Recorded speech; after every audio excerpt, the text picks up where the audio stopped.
오늘은 요한계시록 12장 한 장만 하기 때문에 쉬운 성경으로 한번 보면서 18절까지밖에 없으니까요. 한 절씩 보면서 이렇게 여러분들 교재 같이 보시면 될 것 같아요. 자, 12장 1절에 보면 그리고 하늘에 아주 신기한 광경이 나타났습니다. 신기한 광경은 이제 원어로는 표적이 나타났다 이렇게 번역할 수 있어요. 표적. 이적이라고도 번역됐는데 표적이라는 건 뭔가 사인을 보여준다는 거예요. 간판이 있으면은 이쪽으로 가면은 공원이 있습니다 하는 이 사인, 간판이라는 건 그 간판 자체가 공원이라는 얘기는 아니지만 공원을 지향해서 보여주는 거죠. 공원이 어디에 있는지를 가르쳐 주듯이 그걸 표적이라고 할 수 있는데 지금 표적이 나타났다는 거 하면서 지금 그 환상의 내용을 진행해 갑니다. 12절에 1절에도 그 표적이라는 단어가 있고 3절에도 하늘에 또 다른 신기한 광경이 나타났습니다. 이렇게 나오죠. 여기도 표적이라고 번역하면 돼요. 근데 어떤 내용인지 한번 그 성경을 먼저 보면서 그 이미지를 머리로 한번 그려보시기 바랍니다. 예, 하늘에 여자가 있는데 해를 옷처럼 입었고 달 위에 발을 딛고 있고 그냥 발 아래 달이 있다는 얘기예요. 그리고 머리에는 12별 달린 왕관을 쓰고 있다. 온 우주 만물을 다 지금 포함하고 있는 것 같은 이미지예요. 이제 앞으로 여기 나오는 등장하는 인물들이 누구를 가리키는지 쭉 얘기해 보겠지만 지금은 그거 하기 전에 그 이미지 그림만 먼저 볼게요. 근데 그 여자는 아기를 베고 있었고 2절에 아기를 막 낳으려고 하면서 막 신음하는 거예요. 해산의 고통을 막 느끼는 거예요. 3절에 보니까 또 다른 신기한 광경, 표적, 뭔가를 보여주는 표적인데 그건 뭐냐면 크고 붉은 용이 보였대요. 그리고 그 용의 머리는 7개고 뿔은 10개래요. 머리는 7인데 뿔은 10개고 각각 머리마다 왕관이 쓰여져 있다. 그러니까 7 왕관을 쓴 거죠. 머리가 7개니까. 그리고 그 용은 꼬리로 하늘의 별 3분의 1을 휩쓸어 땅에 내던졌대요. 어떤 이미지예요? 벌써 좋은 이미지는 아닌 것 같죠? 그리고 4절 뒤에 그리고 막 아기를 낳으려는 여자 앞에서 버티고 서서 아기를 낳기만 하면 잡아삼키려고 준비하고 있었습니다. 나쁜 이미지죠. 지금 여자는 선한 이미지고 분명히 이 용, 잡아먹으려고 하는 이 용은 악한 세력을 분명히 보여주고 있어요. 5절에 여자가 아이를 낳았습니다. 그런데 그 아이는 누구냐면 이제 여기서 그 아이가 누군지를 우리가 예측해 볼 수 있는데 그 아이는 큰 권세를 가지고 장차 온 나라를 다스릴 뿐이었습니다. 이제 큰 권세라고 했는데 개역개정에는 철장 이렇게 번역을 해요. 철장이라는 건 철 막대기, 쇠로 만든 막대기란 뜻이에요. 혹은 왕들이 잡고 있는 그 홀이라고 하죠. 홀, 왕의 쥐봉 이런 건데 목자로 얘기할 것 같으면 목자의 그 막대기를 가리킬 때 이 단어를 쓸 수 있는데 중요한 건 쇠로 만들었다는 거예요. 그러니까 굉장히 그래서 이 쉬운 성경에서는 큰 권세라고 번역을 한 건데 의역을 한 거고 실제로는 쇠로 만든 막대기 그러니까 어떤 왕의 능력, 힘 있는 걸 보여주는 거예요. 이 단어는 우리 이따 찾아보겠지만 앞에서 요한계시록 앞에서 한번 나왔었어요. 성도들을 가리킬 때 성도들을 가리켜 철장으로 다스릴 자들 이렇게 이긴 자에 대한 약속을 하면서 그리고 이 철장이라는 단어 자체는 시편 2편에 나왔던 단어예요. 이따 살펴보겠습니다. 그러니까 이 아이가 누군지에 대해서 많은 학자들이 예측을 하고 추측을 하겠죠. 어쨌든 근데 그 아이가 태어났는데 어떻게 됐어요? 5절에 아기는 하나님의 보좌 앞으로 들려서 올라갔습니다. 그러니까 용이 잡아먹으려고 했는데 실패했다는 얘기죠. 잡아먹으려고 기다리고 있었는데 아기가 딱 나오고 아이는 하늘로 들려 올라간 거예요. 그러니까 용이 실패를 한 거죠. 자, 6절에 그리고 여자는 어떻게 됐어요? 그 아이를 낳은 여자는 하나님이 준비해 두신 광야 한 곳으로 도망을 쳤습니다. 그리고 또 요한계시록에서 중요하게 나오는 숫자가 나와요. 1260일 동안 보호를 받게 되었습니다. 이 1260일 지난번에 나왔던 거 기억나죠? 그냥 환상 속에서 이 지금 같은 패턴의 숫자들 혹은 42달 지금 같은 기간을 가리키는 거예요. 혹은 3년 반 지금 1260일 42달 3년 반 이게 지금 날짜로 계산하면 똑같은 건데 이 세 표현이 요한계시록에 다 나오고 이게 핍박을 받는 어떤 기간을 가리킬 때 이 표현을 써요.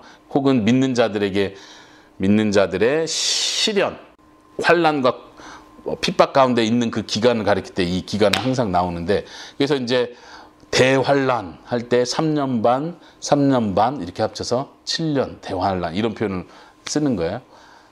성경 요한계시록 자체에서는 7년의 환란 이런 표현은 없어요. 근데 이 나오는 3년 반, 3년 반이 반복되는데 이게 두 개가 합쳐져서 앞에는 좀 덜 심각한 환란, 뒤에는 더 심각한 환란 뭐 이렇게 학자들이 나름대로 구분해서 7년 환란 이렇게 만드는 거예요. 네, 신학의 한 해석이고. 하여튼 그 1260일 동안 보호를 받을 수 있게 됐습니다. 여자가 보호를 받는 거예요. 그러니까 여자는 하나님으로부터 보호를 받는 거죠. 지금 신적 수동태를 쓰고 있기 때문에. 어쨌든 여자는 하나님께 속한 자고 또 여자가 낳은 그 아이는 성도를 가리키든가 혹은 이제 보겠지만 어떤 많은 학자들은 그리스도를 가리킨다 이렇게 봅니다. 7절에 그때 이제 지금 1절부터 6절까지 하나의 큰 그림을 보여준 거고 7절부터 몇 절까지죠? 7절부터 12절까지는 또 다른 그림을 하나 보여주는데 여기에 또 하늘의 전쟁에 대한 이야기를 또 다른 각도에서 보여줘요. 미가엘이 나타났습니다. 미가엘은 혹시 들어봤습니까? 미가엘은 천사장 보통 이렇게 표현하고 다니엘서에도 등장하는 미카엘 보통 이렇게 발음하죠. 그 미가엘이에요. 이건 성경에 나오는 천사의 이름이기 때문에 우리가 기억하는 거예요. 어쨌든 뭐 어느 신화나 어떤 이야기 속에서 미카엘에 대한 막 여러 이야기, 영화에도 막 이렇게 만든데 그런 거 말고 우리 성경이 가르쳐주는 그 내용만 알 뿐이에요. 성경에서 미카엘은 천사장, 그러니까 지휘관, 굉장히 높은 군주 중에 한 명 이렇게 표현을 합니다. 미가엘과 그 천사들이 용과 그의 부하들을 대항하여 싸움이 일어난 것입니다. 그러니까 하늘의 전쟁을 보여줍니다. 하나님 편의 최고의 전쟁 대장이 악의 세력의 최고의 전쟁 대장, 그걸 지금 용이라고 표현했고 용의 부하들과 지금 전쟁이 일어났다고 보여줘요. 이런 전쟁 그림이 있기 때문에 지금 특별히 요한계시록 12장은 굉장히 관심과 주목을 받는 장이에요. 이게 무엇을 뜻하느냐 굉장히 주목이 되는 12장, 13장. 우리가 다음 시간에 13장도 볼 텐데 원래 이제 이야기는 12, 13, 14장이 연결돼서 나오는 하나의 큰 이야기인데 일부러 하나씩 보는 거예요. 왜냐하면 학자들이 여기에서 굉장히 많은 해석들을 내오고 여기서 많이 해석들이 갈려지기 때문에 한 장씩 보는 거예요. 자, 8절에 그러나 용과 그의 부하들은 싸움에서 패하였고 하늘에서 쫓겨나고 말았습니다. 누가 졌어요? 용이. 하늘에서 전쟁이 있었는데 용이 패했기 때문에 쫓겨나는 거예요. 지금 첫 번째 환상에서도 용이 그 아기를 잡아 먹으려고 대기했는데 실패를 했잖아요. 하늘로 들려 올려가고 여자는 광야로 가서 보호를 받고. 그러니까 용이 실패한 장면을 보여주고 두 번째 그림도 분명하게 용이 패했다는 걸 딱 분명히 얘기합니다. 근데 그 용이 누구예요? 9절에 사탄. 네, 용은 마귀 혹은 사탄이라 불리는 바로 그 오래된 옛날 뱀이었습니다. 이 옛날 뱀 할 때 누굴 가리키는 것 같았어? 그 처음으로 타락시킨 그 뱀. 사탄의 도구로 사용됐다고 믿는 그 뱀을 가리키겠죠. 지금 요한계시록에서 다른 것보다도 많은 이미지와 그림들이 있는데 여기서는 그 용이 누군지를 정확하게 얘기하는 거예요. 그럼 다른 해석을 하면 안 되는 거예요. 그렇죠? 그 용은 지금 앞에서도 나왔던 용, 뒤에도 용이 나올 텐데 그 용은 사탄을 가리킨다. 타락의 주범자인 사탄을 가리킨다. 그래서 그렇게 표현한 오래된 옛뱀이었다. 그 용은 온 세상을 잘못된 길로 인도하는 자고 용과 그의 부하들은 땅으로 내동댕이 쳐졌습니다. 쫓겨났다 이런 뜻입니다. 8절에서 쫓겨났다는 표현을 하고 9절에서 다시 한번 쫓겨났다. 사탄과 그 부하들이 쫓겨났다 이렇게 표현합니다. 그리고 10절, 11, 12절에는 한 큰 음성이 들리는 거예요. 쫓겨난 그 순간에 큰 음성이 들리기를 우리 하나님의 구원과 능력과 나라와 그리스도의 권세가 이제야 나타났다. 굉장히 웅장한 선포가 지금 울려 퍼지고 있습니다. 하나님의 구원, 능력, 나라, 그리스도의 권세가 나타났다. 혹은 발생했다, 시작했다 이렇게도 번역할 수 있어요. 어떤 승리를 선포하는 내용입니다. 이제 하나님의 나라 시작됐다는 걸. 하나님 앞에서 밤낮으로 우리 형제를 고소하던 자가 이제야 쫓겨났구나. 누구예요? 고소하던 자는 사탄을 가리키죠. 사탄을 가리켜서 고소하는 자, 참소하는 자 이렇게 표현을 하죠. 고소한다는 말 알죠? 법정에서 싸우기 위해서 시비를 거는 거죠. 너 이거 이렇게 하면 내가 고소할 거야. 이럴 때 어떤 문제를 일으켜서 물론 좋은 고소도 있지만 지금 여기선 사탄을 가리키기 때문에 나쁜 고소, 죽이려는 고소를 말하는 거죠. 그렇게 하던 그 자가 쫓겨났다. 11절. 그 영적 전쟁, 하늘에서의 전쟁의 승리를 보여주는 아주 중요한 구절이에요. 어린 양의 피와 그들이 증언하던 진리의 말씀으로 우리 형제들이 그를 이겼다. 지금 여기서는 지금 앞부분에선 미가엘과 천사들이 사탄과 그 부하들과 싸웠는데 사탄이 졌다 이렇게 얘기했는데, 그거를 마치 어떤 선포로 선포하면서 지금 우리의 형제들을, 그러니까 믿는 사람들이 사탄을 이겼다 이렇게 표현을 하는 거예요. 지금 천사들과 성도들을 동일시하는 개념으로 승리를 함께 공유하고 있는 거예요. 천사만 싸워가지고 우리는 그냥 가만히 있다가 승리했다 이게 아니고 우리가 이겼다는 거예요. 우리가 싸워서 이겼다는 건데 어떻게 이겼냐? 11절 다시 보세요. 두 가지. 첫 번째, 어린 양의 피로 이겼다.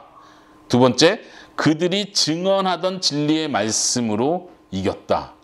어떤 의미인 것 같아요? 이거 해석할 수 있을까요? 지금까지는 좀 어떤 환상과 용, 뱀, 막 이런 하늘의 전쟁을 환상으로 봤다면 지금 11절은 좀 그걸 해석해 주는 느낌이에요. 그게 어떤 의미인지를 신학적으로 설명해 주는 거죠. 어린 양의 피와 그들이 증언하던 진리의 말씀으로 이겼다. 이건 어떤 뜻이에요? 예수님을 사단은 고소하려는 자고 우리는 예수 그리스도의 피를 의지하고 나감으로 이기는 거예요. 사단이 우리를 고소하는 건 어떤 내용을 고소할까요? 죄에 대해서. 너 죄를 짓잖아. 너 하나님 앞에 범죄했잖아. 너 이렇게 해서 천국에 갈 수 없지. 하나님 앞에 심판을 받아야 돼. 이렇게 고소하는 거예요. 사탄은 법정적인 용어를 쓰는 거예요. 근데 우리가 그리스도의 피로 이겼다. 이럴 때는 어떤 의미예요? 그것을 변호한다는 것. 나는 죄인이지만 예수 그리스도께서 내 죄를 대신해서 죽으심으로 내 죄가 하나님 앞에 의롭다고 인정받게 되었다. 이런 패턴에서 이겼다고 선포하는 거예요. 지금 이 관계를 잘 보는 게 중요한데, 앞에서는 그냥 영적 전쟁, 천사들이 싸우고 사탄이 싸우고 막 이런 싸움을 생각하고 있는데 그게 어떤 뜻이냐? 그래서 천사가 이겼다는 게 어떤 의미냐? 우리가 예수 그리스도의 피를 의지함으로, 또 거기서 표현하는 그들이 증거하는 하나님의 말씀, 복음의 말씀, 진리의 말씀으로 승리했다 이렇게 표현해요. 이게 해석적인 아주 중요한 표현입니다. 그리고 또 하나, 그들은 죽음을 두려워하지 않고 목숨을 다해 싸웠습니다. 죽기까지 싸웠다. 지금 요한계시록 전체에서 계속 반복되는 내용이죠. 죽기까지 충성하라. 어떤 의미라고 했어요? 믿음을 저버리지 마라. 타협하지 마라. 우상 숭배에 동참하지 마라. 예수 그리스도가 참 주인이시고 심판자라는 걸 믿어라. 의심하지 말고 죽는 순간까지도 그 믿음을 포기하지 마라. 지금 여기서 표현하기를 하나님의 성도들이, 백성들, 우리의 형제들이 이겼다. 그런데 그들은 죽기까지 믿음을 포기하지 않은 것이었다. 이렇게 표현을 하는 거예요. 다시 말하면 결국 우리가 믿음을 포기하지 않고 죽음까지 신실함을 지키는 것 자체가 뭐다? 승리다. 지난번에 강의할 때 그런 내용 했었죠. 순교가 곧 승리다. 이런 표현 했었죠. 믿음을 끝까지 지키는 것 자체가 곧 승리다. 지금 이 구절에서 그걸 아주 정확하게 보여주고 있는 겁니다. 이게 좀 해석적인 면이고 12절도 그런 해석적인 면을 설명합니다. 그러므로 하늘과 하늘에 있는 모든 자들아 기뻐하라. 이제 하늘에 있는 모든 자들 할 때 이따가 교재에서 볼 텐데 여기서는 하늘에 장막을 친 자들아 기뻐하라 이렇게 표현을 해요. 텐트를 치다, 장막을 친 자들아. 장막을 친다는 그 이미지가 있다는 거 이따 설명할게요. 기뻐하라. 그러나 땅과 바다에 있는 자들은 화가 있다. 재앙이 있다 이런 뜻이죠. 머리 끝까지 화가 난 마귀가 땅으로 내려갔기 때문에 자기에게 시간이 얼마 남지 않았으면 알기 때문에 날뛸 것이다 이렇게 표현해요. 땅에 있는 사람들은 안 좋은 일이 있어요. 하늘에 거하는 자들은 기뻐할 수 있어요. 땅에 있는 자들은 사단의 공격을 받기 때문에 사단이 화가 나서 쫓겨난 상태로 땅에 내려왔기 때문에 위험하다, 화가 있을 것이다 이렇게 표현하는 거예요. 이제 이거에 대한 해석도 굉장히 애매할 수 있어요. 왜냐하면 우리가 지금 하늘에 있는 것인가 아니면 땅에 있는 것인가. 그래서 이제 세대주의 신학자들은 우리 휴거된 사람들은 하늘에 있는 사람이고 믿음이 제대로 확실하지 않아서 남아있는 사람들은 아까 말한 7년 대환란 때 엄청나게 고생할 것이다. 핍박을 받을 것이다. 이 7년 대환란을 피하려면 우리가 휴거 돼야 된다. 이렇게 가버리는 거예요. 휴거라는 거 하늘로 끌어올려지는 거. 그러니까 여기서 이걸 해석하면서 좀 너무 좀 어거지로 만드는 개념이 있죠. 지금 여기서 그것까지 설명하지는 않는 거예요. 그래서 이따 좀 살펴보겠지만 그럼 우리는 하늘에 있는가 땅에 있는가? 그럼 땅에 있는 자는 어떤 핍박을 받고 어떤 재앙을 받는가? 이런 것 좀 생각해 볼 여지가 있죠. 13절 볼까요? 이제 13절부터 18절까지도 이제 마지막 그림을 보여주는데 13절은 용은 자기가 땅에 내던져진 것을 알고 남자아이를 낳은 그 여자를 찾아 나섰습니다. 아까 앞에 나왔던 그 여자 이야기가 이어지는 거예요. 여자를 찾아 나섰습니다. 추적했습니다. 이런 뜻이에요. 그러나 여자는 독수리의 날개를 받아서 어떻게 해요? 광야에 마련된 곳으로 날아갔습니다. 머리에 그림이 그려지죠. 용이 지금 쫓겨나서 여자를 찾으려고 훅 내려왔는데 여자는 막 무서워서 도망가다가 독수리의 두 날개를 받고 그 날개로 날라서 자기 안전한 곳, 광야의 안전한 곳으로 하나님께서 예배해 두신 곳으로 피했다. 그리고 어떻게 돼요? 거기서 3년 반 동안 뱀의 공격을 피하여 안전하게 지낼 수 있게 되었습니다. 좀 긍정적이고 하나님의 보호하심이 확 느껴지죠. 아까 앞부분에서도 아기를 삼키려고 할 때 아기는 하늘로 올라갔고 앞부분에서 한번 6절을 다시 보세요. 여자는 하나님이 준비해 두신 광야의 한 곳으로 도망을 쳤는데 그곳에서 1260일 동안 보호를 받았습니다. 이 표현하고 6절에 표현하고 지금 14절에 표현하고 용이 내려와서 여자를 잡으려고 했는데 두 날개를 받아서 광야의 한 곳으로 안전하게 도망을 쳤고 그곳에서 3년 반 동안 아까 1260일과 같은 기간이라고 했어요. 그동안 양육을 받았다. 보호를 받았다. 상황이 같은 상황인가요? 예, 그래서 이제 학자들이 그걸 보는 거예요. 지금 똑같은 내용을 반복을 하는 건지 우리가 기본적으로 요한계시록 해석할 때 단순히 시간 순서는 아니라고 했어요. 이쪽 환상을 보여주고 그 다음 이쪽 환상을 보여주고 그 다음 이쪽 환상을 보여주는데 이 환상이 시간대별로 겹치는 건지 아니면 먼저 좀 큰 덩어리로 환상을 보여주고 그 다음 시간대에 그 환상에 대한 좀 더 자세한 구체적인 어떤 면을 보여주는 건지 이거에 대해서는 많은 학자들이 의견이 있는 거예요. 그런데 지금 이런 겹치는 부분들을 봤을 때는 단순히 시간 순서대로 반복된 것 같지는 않고 같은 기간에 같은 시간대에 일어나는 일을 다른 각도에서 보여준다. 이렇게 보는 게 좀 자연스러울 것 같아요. 그리고 쫓아온 용이 계속 뱀이 공격을 합니다. 어디요? 15절. 그러자 뱀은 여자를 휩쓸어 버리려고 입에서 물을 홍수같이 뿜어내었습니다. 여자를 계속 공격을 하는 거예요. 물을 뿜었는데 어떻게 해요? 16절에 땅이 입을 벌려서 여자를 도와주는 거예요. 용의 입에서 나온 물을 다 삼켜서 여자를 도와주었습니다. 어떤 느낌이 들어요? 이 여자의 입장에서 여자가 여자 자체가 힘 있는 건 아니에요.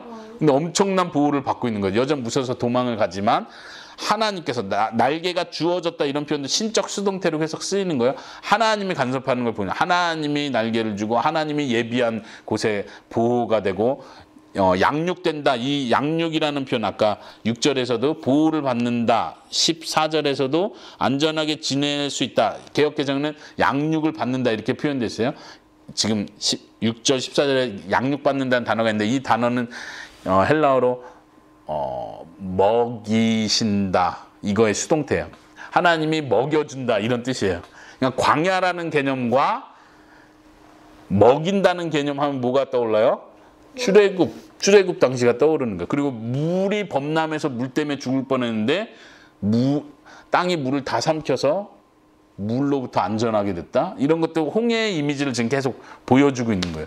독수리의 날개를 하나님이 주셨다. 그래서 안전하게 독수리의 날개로 안전한 곳에 이르게 됐다.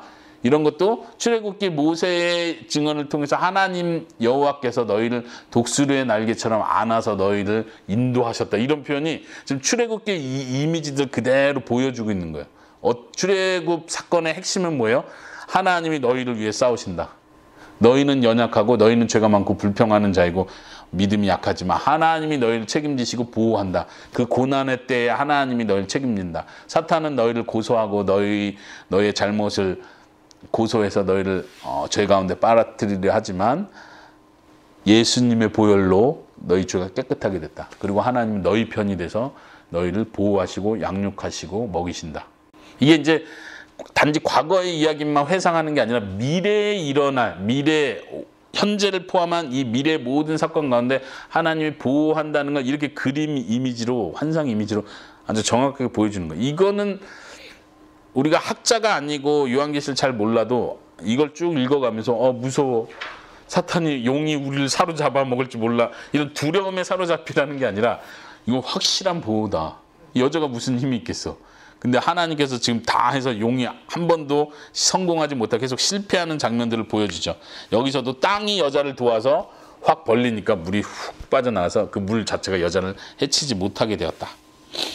17절 화가 머리끝까지 치민 용은 하나님의 명령을 지키고 예수님이 가르쳐주신 진리를 굳게 간직하고 여자의 남은 자손들을 공격하려고 나섰습니다. 이제 17절에서도 이 남은 자손들이 누구냐, 여자는 누구고 그럼 남은 자손은 누구냐, 이것 때문에 또 많은 이론이 있긴 한데요. 해석들이 있긴 한데 어쨌든 그건 이따 교재에서 보더라도 여기서 지금 보여주려는 건 용이 아직 포기하지 않은 거예요. 이게 용의 전쟁이 끝나지 않은 거예요. 영적 전쟁이 끝나지 않은 걸 보여줍니다. 그래서 다음 시간에 13장에 보면 13장 1절에 한번 먼저 보세요.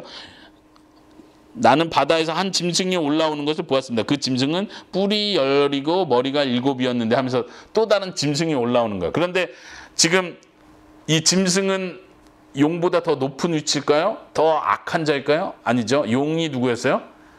사탄이고 마귀였고 그 옛뱀, 그러니까 대장을 말하는 거예요. 그러니까 용이 지금 공격하다 실패를 계속 하니까 이제는 자기의 수하에 있는 또 다른 짐승을 불러오는 거예요. 바다에서 올라오는 그 이미지를 보여주고 있는 거예요. 그러니까 용이 계속해서 여자를 공격하기 위해서 합작을 하는 그런 그림을 보여준다. 이제 다음 시간에 13장 보면서 그 내용을 보겠고, 어쨌든 여기까지 12장까지의 핵심은 하나님께서 교회를 보호하신다. 하나님께서 믿는 자들을 보호하신다는 걸 확실히 보여주는 거죠. 오늘 교재로 돌아보면 31페이지에 붉은 용과 여자, 제목이 붉은 용과 여자하고 어떻게 해요? 부제로 교회의 핍박과 보호. 오늘 핵심은 바로 이겁니다. 보통 학자들은 이 여자를 교회로 봅니다. 자연스럽게. 구약의 교회가 그리스도를 낳았다 이렇게 봅니다. 그 아이는 그리스도다 이렇게 봅니다. 구약의 교회가 그리스도를 낳았다. 좀 이해가 되나요? 좀 이상한가요? 처음에는 이해가 안 가는데 지금은 약간 보통 신학적으로 얘기할 것 같으면 그리스도께서 교회를 세우셨다 이렇게 가니까 신학적으로 그렇지만 지금 여기서 보여주려고 하는 건 구약에서부터의 성도들, 구약에서부터의 하나님께서 계속 선지자를 통해서 예언했던 회복되는 예루살렘, 회복되는 시온성, 그리고 베들레헴아 너로부터 한 아이가 나올 것이다, 이런 표현들을 구약의 이스라엘 백성, 구약의 하나님께서 회복하신 그 이스라엘 백성을 통해서 메시아가 나온다는 의미에서 여자가 아이를 낳았다 이렇게 표현하는 것 같아요. 많은 학자들이 그것에 동의를 하고 그것이 자연스러운 해석인 것 같습니다. 그렇지만 그 용은, 사탄은 그 교회를, 여자를 계속해서 핍박하려고 하고 그 핍박은 하나님의 보호 아래서 계속 보호를 받는 것을 보여줍니다. 한번 그 교재 보겠습니다. 서론 부분 처음 시작할 때 이렇게 있죠. 요한계시록의 심장이다 하고, 이와 비슷한 이야기는 애굽 신화, 우가리트 신화, 메소포타미아 신화, 바벨론 신화, 그리스 로마 신화에도 등장한다. 이제 이런 부분은 좀 성경 자체 내용보다 성경 해석에서 우리가 좀 고민이 되는 내용인데, 뭐냐면 많은 신화들이, 에스더가 신화를 좀 알잖아요. 여러 신화들, 고대의 신화들이 있는데 지금 이 요한계시록 내용과 굉장히 비슷한 내용들이 많이 있어요. 그런 신화들이.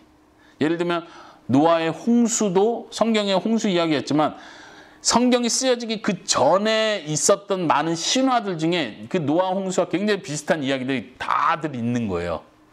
그러니까 성경을 안 믿는 사람들은 어떻게 봐요? 아, 성경도 그런 신화 중에 하나라고.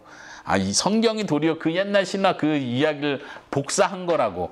지금 이것도 마찬가지예요. 요한계시록이 쓰여지고 훨씬 전에 이미 신화들 속에서 붉은 용이 나오기도 하고, 여자가 아기를 낳으려고 하는데 그 용이 공격을 하고, 그리고 그 아이가 나중에는, 여기하고 좀 다르지만 아이가 나중에 커서 그 용을 무찌르고, 뭐 이런 신화들이 지금 여기서 언급된 많은 신화들 속에 비슷하게 이렇게 있는 거예요. 그러니까 성경 안 믿는 사람은 어떻게 보겠어요? 아, 요한계시록도 사도 요한이라는 사람이, 저자라는 사람이 그 신화들을 갖다가 편집해서 자기 이야기로 만든 거구나.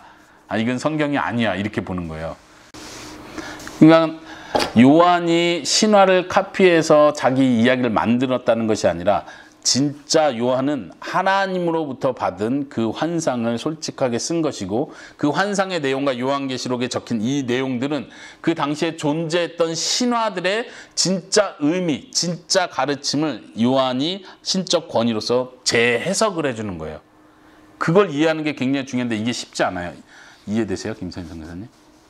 예를 들면 우리가 좀 많이 얘기를 하는 예 중에 하나인데 요한복음 1장 1절에 보면 태초에 말씀이 계시니라. 이 말씀이 하나님과 함께 계시니 이 말씀 곧 하나님이시니라. 들어봤죠? 거기서 말씀은 로고스라는 단어를 써요. 근데 이 로고스라는 단어는 그 당시 그리스 철학에서 다 쓰고 있는 철학 용어예요. 기독교 용어가 아니라 말하자면 철학 용어로서 어떤 이 우주를 시작하는 어떤 원리를 가리킬 때 이 로고스라는 단어를 쓴 거예요. 그러니까 철학자들은 이미 다 그런 단어를 쓰고 있었는데 사도 요한이 갑자기 태초에 로고스가 있었는데 너네들이 말한 그 로고스. 근데 그 로고스가 하나님과 함께 있었고 그 로고스가 곧 하나님이야. 그러면 그 철학자는 생각하겠죠. 그리고 우리가 로고스에 대한 많은 연구가 있었는데 이 사람은 이렇게 로고스를 해석하네. 근데 그 로고스가 하나님이라고? 우리는 그 로고스 하나님이라고 믿지 않았는데 그냥 어떤 세상을 창조한 원리라고 믿었는데 그러면서 그들이 이해할 수 있는 언어로 접근을 해서 참 복음을 가르쳐 주는 거예요.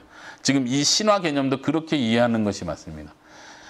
사도 요한이 이 요한계시록을 쓸 때 그냥 하나님께서 환상을 보여준 게 전혀 배경 지식이 없는 사람들에게 어떤 신기한 그림을 하나 주는 게 목적이 아니었다는 거예요.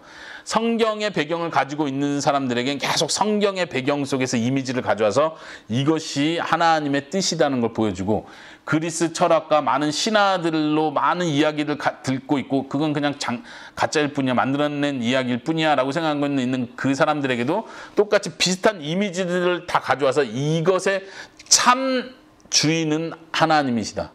이 이야기의 진짜 스토리는 하나님이 주인이시다. 이걸 보여준다는 거예요. 그걸 지금 좀 설명하려고 했는데 그 아래 보면요. 이러한 배경은 성경의 권위를 떨어뜨리는 것이 아니라 도리어 참된 이야기로서의 구속의 유비를 드러내는 것이다. 참된 이야기로서의 구속의 비유, 유비를 보여준다.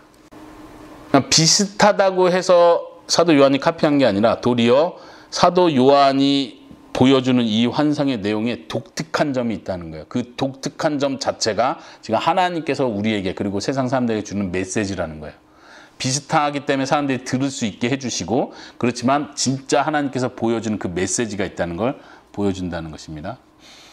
네. 자, 첫 번째 단락에 보면 여자, 아들 1절부터 6절까지 내용인데 우리가 아까 내용은 쭉 봤으니까 중요한 부분만 한번 봅시다. 그 세모표에 보면 여자는 누구인가? 여자는 이스라엘 곧 하나님의 백성을 뜻한다. 로마 카톨릭은 그 여자가 마리아다. 그래서 마리아이기 때문에 그리스도를 낳았다. 마리아는 대단한 사람이라서 날개도 받아서 도망가고 하나님이 마리아는 특별히 보았네. 마리아를 완전 신성시 해버리는 거예요. 이게 로마 카톨릭의 해석인데요. 굉장히 그런 글들이 많지만 우리는 그렇게 보지 않습니다. 그 성경 구절들은 다 넘어가고 그 다음 아래 세모에 보면은 이제 용이 드러나는데 용은 누구인가 보이세요? 네.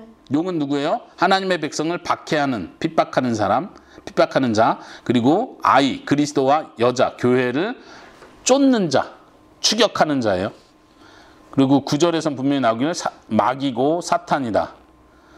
마귀라는 말은 고소자 이런 뜻의 헬라어예요. 고소하는 자, 대항하는 자, 대적하는 자. 사탄이라는 말은 히브리어 발음이에요. 여기서도 원수, 대적자 이런 뜻의 그러니까 히브리어와 헬라어 이렇게 서로 교환이 가능한 단어입니다. 그리고 거기 보면 가로 해가지고 구약에서는 용, 뱀, 바다 괴물은 이집트의 왕이나 느부갓네살을 가리키는 표현이었다. 은유적인 표현이에요. 용. 고대로부터 용에 대한 개념들은 아까 신화 얘기했지만 용에 대한 개념들은 고대로부터 다 가지고 있어요. 그래서 우리를 괴롭히는 어떤 악의 세력, 괴물, 특별히 그런 괴물들은 바다를 지배하고 있다고 믿었고 그래서 사람들은 바다를 두려워했고 바다를 정복하는 신이 진짜 신이라고 믿었고 그런 개념들을 그대로 가져와서 바다로부터 용이 나온다 이런 사람들의 일반적인 이야기들이 있는데 구약 성경에서는 그 용을 가리킬 때 혹은 뱀 바다뱀을 가리킬 때 이집트 왕, 가장 그 당시에 강력한 왕이라고 믿었던, 그리고 악의 세력이라고 믿었던 이집트 왕을 비유할 때 이런 표현을 썼다는 거예요. 그러면은 요한계시록에서 그 용을 가리킬 때 누구를 가리키겠어요? 지금 요한계시록 당시에 우리를 괴롭히고 있는 최고의 악한 세력을 그 용으로 생각을 하겠죠.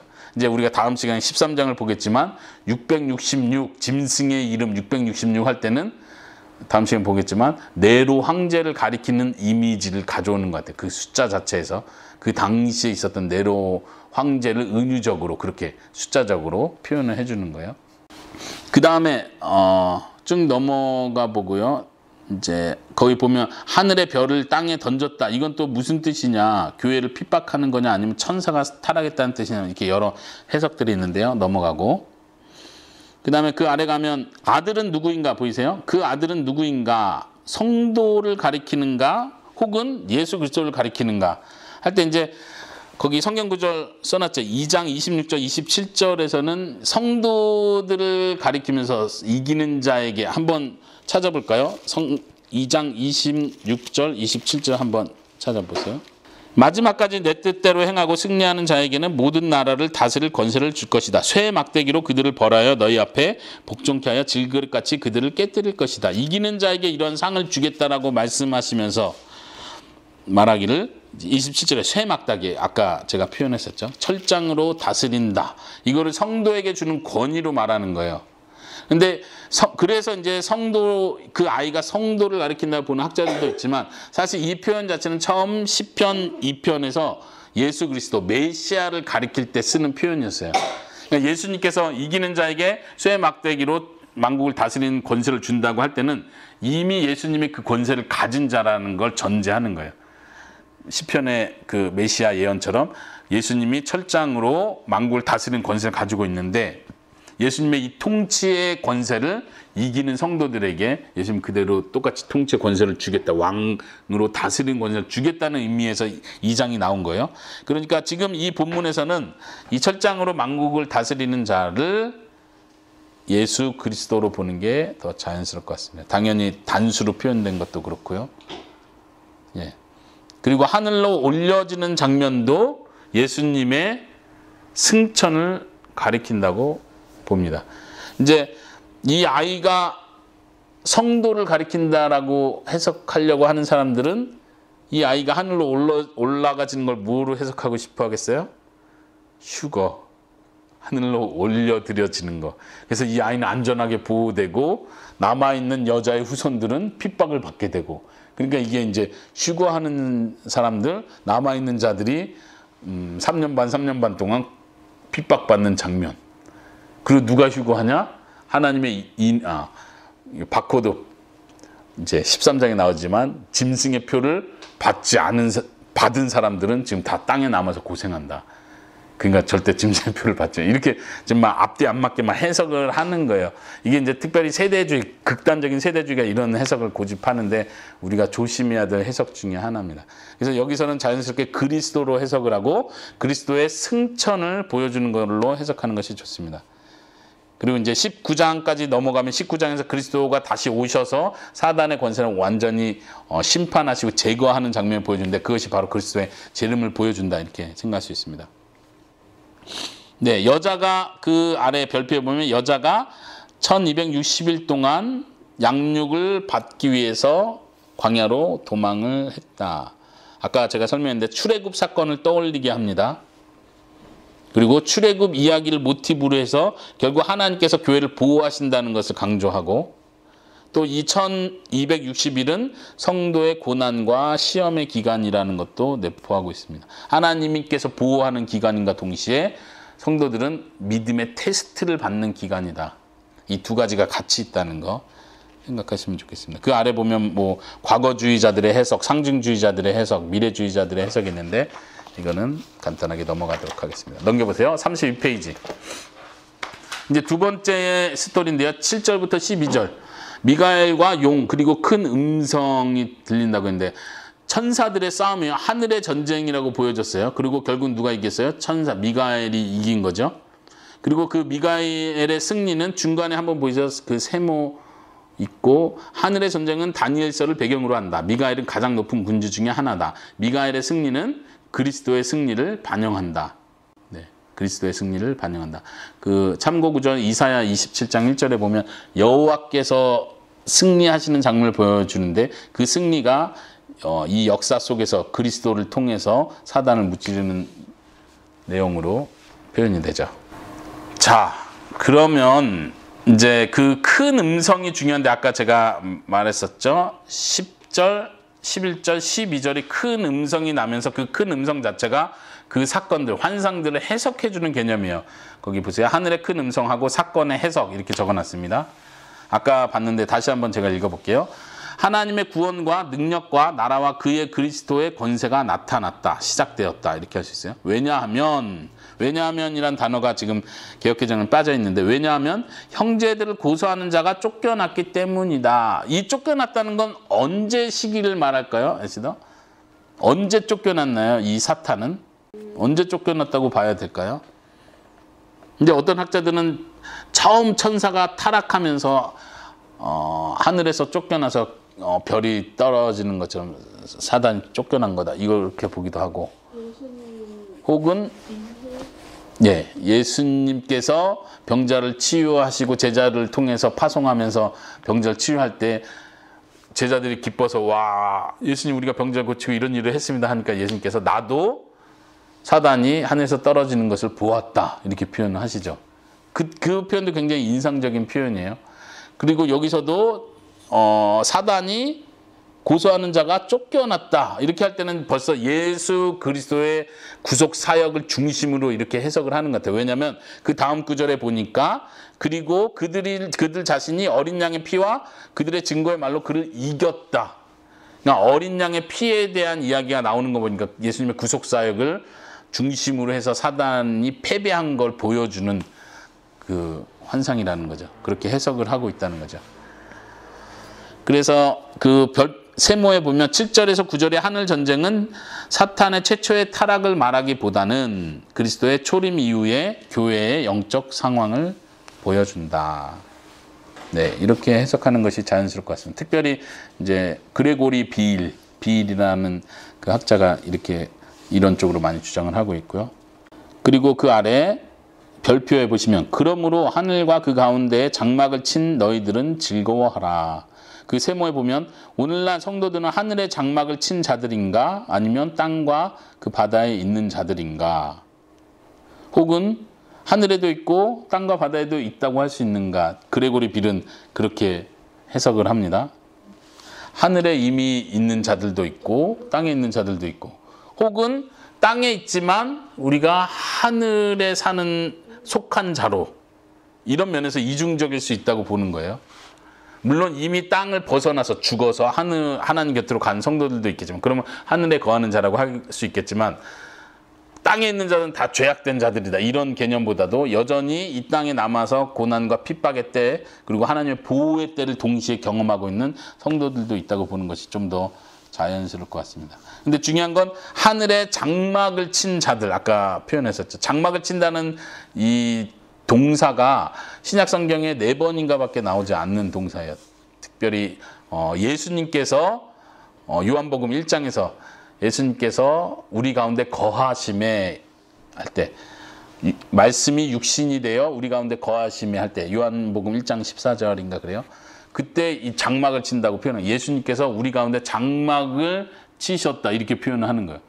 그러니까 우리 몸을 장막이라고 또 표현하잖아요. 그런 의미에서 장막을 친다는 표현을 하는데, 예수님은 하나님이셨다. 그 하나님이 육신이 돼서 우리 가운데 장막을 쳤다. 이 말은 뭐예요? 마치 출애굽기의 상황을 보여주는 거야. 이 그림 자체가 요한복음에서도.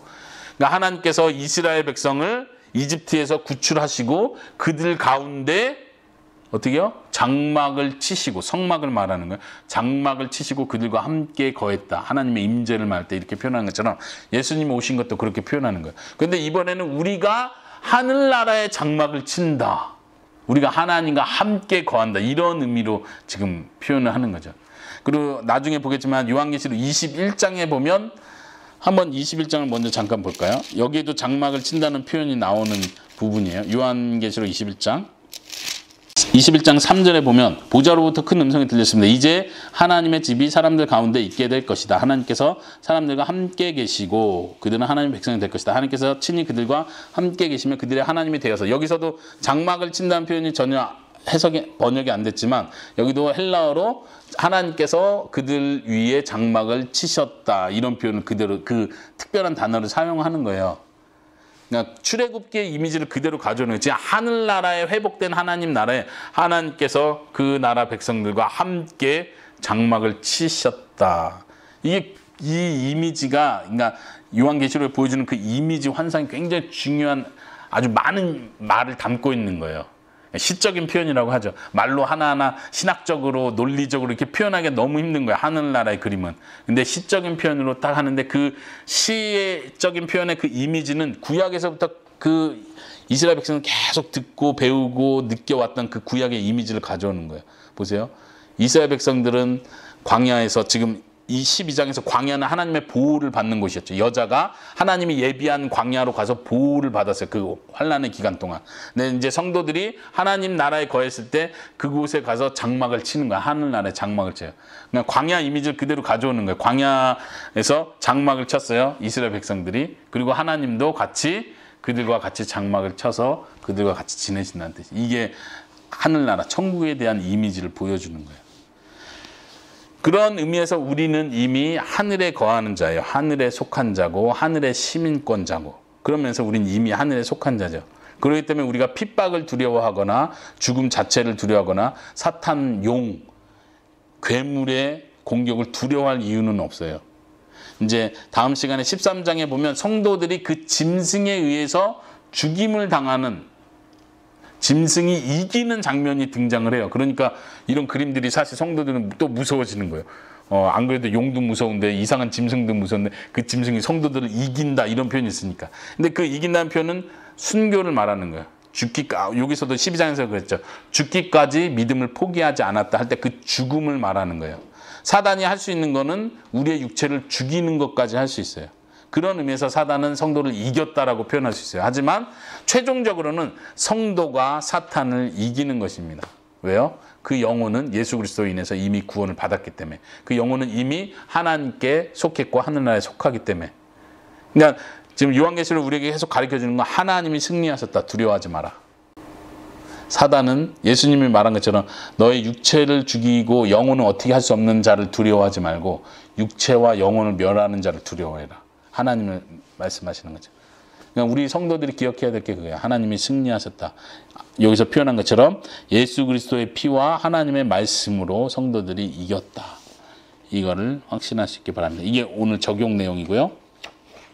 자, 그 13절부터 17절까지는 용과 여자, 다시 용이 여자를 공격하는 장면이 나오죠. 아까 설명했습니다. 출애굽 당시에 마치 파라오가 이스라엘을 추격하는 장면을 보여주는 것 같아요. 그리고 독수리의 날개를 통해서 그들이 구원을 받고, 넘기시면 33페이지에 또 용이 물을 토해서 여자를 죽이려고 했지만 하나님께서 그 물로 인해서 멸망하지 않고 그 물을 다 삼키는 걸 통해서 여자를 보호하신다, 교회를 보호하신다는 걸 보여주고 있습니다. 이제 마지막 17절이 해석이 굉장히 복잡한 거긴 한데요. 거기 제가 써놓은 것만 한번 보겠습니다. 17절 끝에 그 세모에 보면 여자와 씨에 남은 자들은 누구인가? 이제 많은 학자들이 여자는 이스라엘 교회고 씨에 남은 자들은 이방인 교회다, 이렇게 본다든가, 여자는 그리스도고 씨는 교회다, 이렇게 본다든가, 여자는 보편교회고 씨는 개별 신자들이다, 이렇게 뭐 보기도 하는데요. 지금 또 하나, 여자는 그리스도 이전의 메시아 공동체고 씨의 남은 자들은 그리스도 이후에 박해받는 공동체이다, 뭐 이렇게도 표현하긴 해요. 세대주의자들은 이걸 문자적으로 해석하려고 해서 좀 무리가 있고요. 휴거하고 연관시키려고 하는 거고, 남은 자는 이제 휴거 받지 못하고 남은 자를 가리킨다. 그래서 그 남은 자들이 고난을 그래서 받는 것을 이렇게 해석을 하려고 해요. 저는 개인적으로는 동의하지 않고. 근데 이제 좀 그래도 동의할 수 있는 해석은 그레고리 비일이라는 사람, 그 다음에 레드라는 신학자 표현한 대로 천상적인 교회와 지상적인 교회로 구분해서 보는 거. 이 해석이 좀 더 맞다고 생각을 합니다. 네, 마지막 적용을 보면서 마무리하겠습니다. 우리의 영적 싸움 가운데서도 하나님께서는 보호하시고 우리에게 승리를 이미 주셨다는 걸 확신해야 된다. 에베소서에 보면 우리의 싸움은 눈에 보이는 것이 아니라 세상 주관자들과 하늘에 있는 악한 영들에 대한 것이다. 근데 여기서 이 소위 말하는 영적 전쟁이라는 개념에서 오늘날 많은 사람들이 특히 신비주의나 은사주의에서 오해를 하는 게 뭐예요? 사탄을 뭐 결박한다.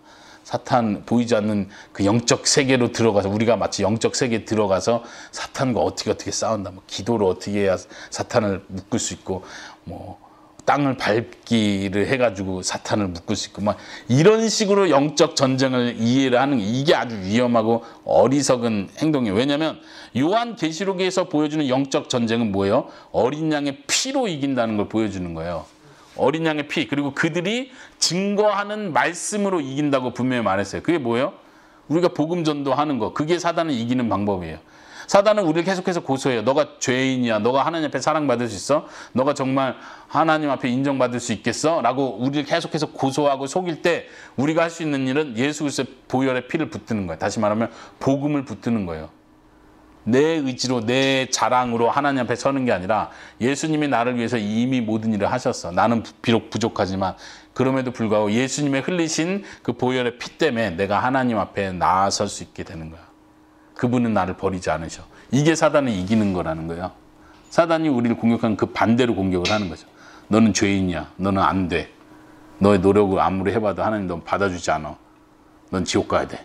이렇게 고소할 때 우리는 분명히 사단의 공격을 예수 그리스도를 믿음으로 이길 수 있다는 겁니다. 예.